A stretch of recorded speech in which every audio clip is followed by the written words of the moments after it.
Quinta giornata, presto, troppo presto per poter esprimere pareri, sputare sentenze. Gli obiettivi sono lontani, quello che conta ora è solo macinare punti su punti, cercando di perderne il meno possibile lungo il cammino.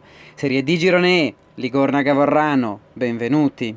Al 18° Gavorrano, Conti crossa per Ropolo, testa per Lombardi e Pulidori fa una parata eccezionale. 2 minuti dopo ancora lo shoot di Lombardi, ma Pulidori ancora insuperabile. 30° la svolta, Rubecchini, cross basso per Lombardo, che non sbaglia, nulla da fare per il portiere, questa volta il duello lo vince il bomber classe 90, è 0-1. 34°, risposta Ligorna, punizione, parte Chiarabini, la palla deviata scheggia al palo, padroni di casa, sfortunati. Riparte il secondo tempo, il Gavorrano tenta di chiuderla, ancora Lombardi, ma spara alto. 21°, la svolta, Ropolo all'interno dell'area, stende Chiarabini, per l'arbitro non ci sono dubbi, è calcio di rigore. Rivediamo il fallo, evidente e piuttosto ingenuo. Sul dischetto si presenta il solito Chiarabini che è freddissimo come sempre e riporta il risultato sul pari, è 1-1.